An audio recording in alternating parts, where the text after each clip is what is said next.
اعوذ باللہ من الشیطان الرجیم، بسم اللہ الرحمن الرحیم۔ السلام علیکم ناظرین، میں ہوں آپ کا ہوسٹ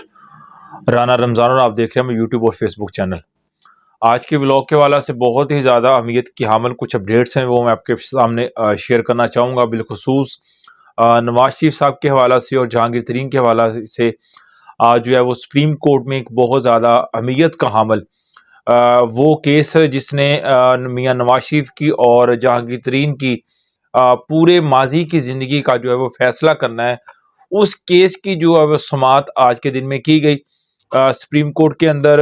62(1)(F) کے تحت جو ہے اس کیس کی جو ہے وہ آئین کی اس روح سے اس کیس کو جو ہے وہ سماعت کیا گیا، جس میں یہ مقرر کیا جاتا ہے کہ آیا کہ جو بندہ جس کے خلاف کوئی بھی اگر قانونی کارروائی کی جاتی ہے یا اس کے خلاف کوئی اگر فیصلہ آتا ہے تو آیا کہ اس کی نااہلی کی مدت کا جو تعین ہے وہ اس میں لکھا گیا ہے 62(F)(1) میں۔ تو اس کے تحت جو ہے وہ نااہلی کی مدت کا تعین کیا جاتا ہے۔ تو آج کے دن کے حوالے سے میں سمجھتا ہوں کہ ایک آنے والے دنوں میں ایک خوشی کی خبر جو ہے وہ میاں نواز شریف صاحب کے لیے آ سکتی ہے اور جہانگیر ترین صاحب کے لیے بھی ایک خوشی کی خبر آ سکتی ہے، کیونکہ آج کے حوالے سے جو ریمارکس دیے گئے ہیں سپریم کورٹ آف پاکستان کی طرف سے وہ کافی جو ہے وہ حوصلہ افزائی کرتے ہیں، اس بات کی تائید کرتے ہیں کہ آنے والا جو فیصلہ ہے وہ کس طرف جائے گا یا آنے والی جو اس فیصلے کی جو بنیاد ہے وہ کیا ہو سکتی ہے۔ تو سپریم کورٹ آف پاکستان کی طرف سے یہ ریمارکس پاس آؤٹ کیے گئے کہ آیا کہ یہ کیسے اس بات کا تعین کیا جا سکتا ہے کہ اگر کسی بندے کو سزا دی جاتی ہے تو اس کی نااہلی کی مدت تا حیات کیسے ہو سکتی ہے، جبکہ آئین میں تو ایک مدت کا جو تعین ہے وہ بالکل نہیں کیا گیا اور نہ ہی اس میں مینشن کیا گیا ہے۔ تو اس میں جو ٹرنل پاور جنرل ہے ان کی طرف سے جو ہے وہ ایک سفارش دی گئی ہے کہ آپ جو ہے اس کی مدت جسٹ 5 سال تک مقرر کریں،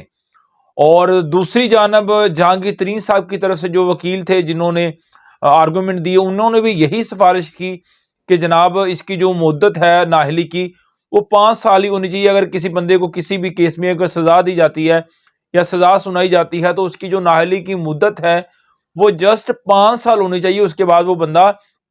الیکشن کا اہل ہونا چاہیے۔ یعنی یہ وہ آخری ٹاسک، یہ وہ آخری مرحلہ ہے، یہ وہ آخری فائنل راؤنڈ ہے جس کے بعد میاں نواز شریف صاحب جو ہیں وہ پاکستان کے ایک بار پھر وزیر اعظم بن سکتے ہیں۔ اس کے بعد ایک کلیئر جو ہے وہ ان کے لیے پوزیشن جو ہے وہ سامنے آ جائے گی، اس کے بعد وہ الیکشن اگر ون کرتے ہیں تو وہ دوبارہ سے پاکستان کے وزیر اعظم بن سکتے ہیں۔ اور جہانگیر ترین کے حوالے سے بھی کیونکہ جیسا کہ آپ جانتے ہیں کہ ثاقب نثار صاحب جو کہ پاکستان کے سابقہ چیف جسٹس آف پاکستان رہ چکے ہیں، انہوں نے جو ہے وہ نااہل کیا تھا میاں نواز شریف صاحب کو، جس کے بعد ان کی حکومت کا بھی خاتمہ کیا گیا تھا، اور جہانگیر ترین کو بھی جو ہے وہ انہوں نے ہی نااہل قرار دیا تھا۔ اور صادق اور امین کے حوالہ سے سے جو ایک ریمارکس دیے تھے ثاقب نثار صاحب نے اپنے ٹنیور میں، اس کے حوالہ سے اس وقت کے جو موجودہ چیف جسٹس آف پاکستان ہیں انہوں نے جو ہے وہ فائز عیسیٰ صاحب انہوں نے جو ہے وہ ریمارکس ریپیٹ کیے ہیں، اور انہوں نے یہ کہا ہے کہ صادق اور امین کا جو ورڈ ہے، صادق اور امین کی جو صفت ہے وہ صرف اور صرف نبی پاک کے لیے ہی ہم استعمال کر سکتے ہیں، کسی عام انسان کے لیے استعمال نہیں کر سکتے۔ یعنی اس بات کو انہوں نے ریپیٹ کیا اور یہ مینشن کیا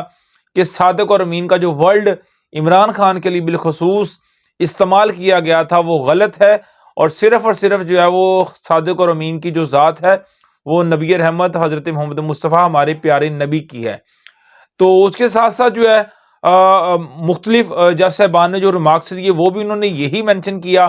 کہ ایک ڈکٹیٹر کی دور میں، یعنی مشرف صاحب کے دور میں اس قانون کو بنایا گیا تھا، تو کیسے وہ فیصلہ کر سکتے ہیں کہ اگر کسی بندے کے خلاف فیصلہ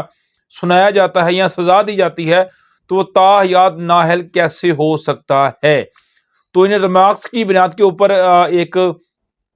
اچھے کی امید جو ہے وہ میاں نواز شریف صاحب کی طرف سے لگائی جا سکتی ہے کہ آنے والے دنوں میں جو فیصلہ ہے تا حیات نااہلی کا وہ یقیناً میاں نواز شریف صاحب کی ہی میں سمجھتا ہوں کہ بہتری کے لیے آئے گا، اور ان کے جو آنے والے مستقبل کے لیے بہتر ثابت ہوگا۔ اس کے ساتھ ساتھ بات کرتے ہیں ایک مزید، آج جیسا کہ 2 جنوری کی ڈیٹ ہے اور کل کے دن میں ایک بہت زیادہ اہمیت کا حامل جو ہے وہ ایک اور کیس سپریم کورٹ میں سماعت کیا جائے گا چیف جسٹس آف پاکستان کی موجودگی میں، ان کی سربراہی میں۔ وہ کیس یہ ہے کہ پاکستان تحریک انصاف کو جو پلینگ 11 فیلڈ کے حوالہ سے یعنی آیا کہ ان کو کس طرح کا موقع دیا جا رہا ہے الیکشن کے حوالہ سے، ان کو کمپین کے حوالہ سے، اور کس طرح ان کے لوگوں کو پکڑا جا رہا ہے اس کے حوالہ سے سپریم کورٹ میں جو ہے وہ تحریک انصاف نے اپنی درخواست جو ہے وہ جو دائر کی ہے اس کے اوپر جو ہے وہ کل کے روز میں سماعت کی جائے گی۔ یعنی یہ بھی اب واضح طور پہ پتہ چل سکے گا کہ سپریم کورٹ کے کیا ریمارکس آتے ہیں اور سپریم کورٹ کی طرف سے کیا آرڈر ہوتے ہیں۔ آیا ہے کہ جس طرح 90% جو اس وقت کیبنٹ ہے ان کو نااہل قرار دے دیا ہے، جس طرح کے تحریک انصاف کے لوگوں کو جلسے کرنے کی اجازت نہیں ہے، ورکر کنونشن کرنے کی اجازت نہیں ہے،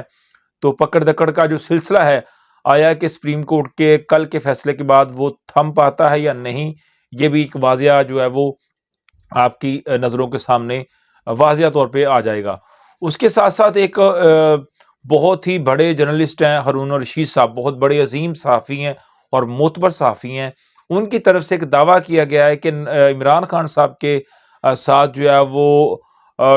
بیک ڈور کے اوپر کچھ ملاقاتوں کا جو سلسلہ ہے وہ شروع کیا گیا ہے، اور عمران خان صاحب کے لیے کچھ مزید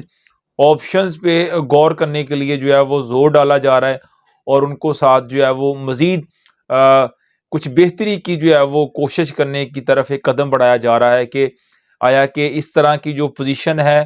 اس سے آپ کس طرح جو ہے وہ دستبردار ہو سکتے ہیں، یا آپ کے لیے جو ہے وہ کون سی جو راہ وہ ہموار کی جا سکتی ہے۔ ایک گفتگو کا سلسلہ جو ہے وہ کچھ ذرائع کے مطابق عمران خان صاحب کے ساتھ بیک ڈور کے ساتھ جو ہے وہ رابطے دوبارہ سے جاری کر دیے گئے ہیں۔ تو یہ ایک گڈ نیوز ہے تحریک انصاف کے لیے، اور پاکستان کے لیے بالخصوص یہ ایک گڈ نیوز ہے کہ جس طرح کی پاکستان کے درمیان اس وقت ایک نفسا نفسی کا عالم ہے اور بے چینی صورتحال ہے، معاشی لحاظ سے اگر دیکھا جائے تو بہت ہی زیادہ بیڈ کنڈیشن ہے اس ملک کی۔ تو ان تمام صورتحال میں اگر کوئی نہ کوئی اچھا راستہ اور کوئی پازیٹیو وے نکلتا ہے عمران خان صاحب کے حوالہ سے،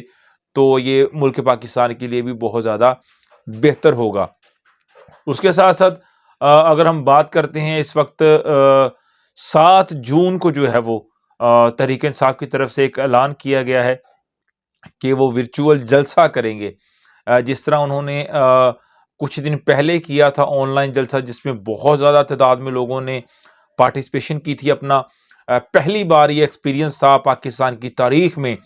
کہ کسی پارٹی نے ورچوئل جلسے کا اعلان کیا تھا، اور ہر بندہ جو ہے تھا اس میں آن لائن جو تھا اس نے اپنی شرکت کا اظہار کیا تھا۔ تو ایک بار پھر جو ہے وہ 7 جنوری کو ایک بہت بڑا جو ہے وہ ورچوئل جلسے کا جو اعلان کیا ہے تحریک انصاف نے، وہ اس کا انعقاد کرنے جا رہے ہیں۔ تو یہ بھی انشاءاللہ آنے والے دنوں میں آپ دیکھیں گے کہ ایک ویو جو ہے وہ بہت بڑی جو کریٹ ہو چکی ہے اس میں انشاءاللہ کمی آنے والی ہے۔ جو تحریک انصاف کے خلاف جو ایک ویو کریٹ جا چکی ہے، جس طرح ان کے لوگوں کو پکڑا جا رہا ہے، جس طرح ان کے لوگوں کی نااہلی کو جو ہے وہ ٹارگٹ کیا جا رہا ہے، جس طرح ان کے مین کیبنٹ کو جو ہے وہ اس وقت نظر بند کیا گیا ہے، تو ایک ذرائع کے مطابق، ایک مصدقہ ذرائع کے مطابق جو ہارون الرشید صاحب نے بھی شیئر کی ہے، تو وہ یہ ہے کہ انشاءاللہ آنے والے دنوں میں جو ہے وہ تحریک انصاف کے لیے ایک سکھ کی سانس کے آنے والے دن جو ہے وہ قریب ہیں۔ تو آج کے ولاگ کے لیے اتنا ہی، اپنا خیال رکھیے گا، اپنے چینل کا بھی۔ السلام علیکم۔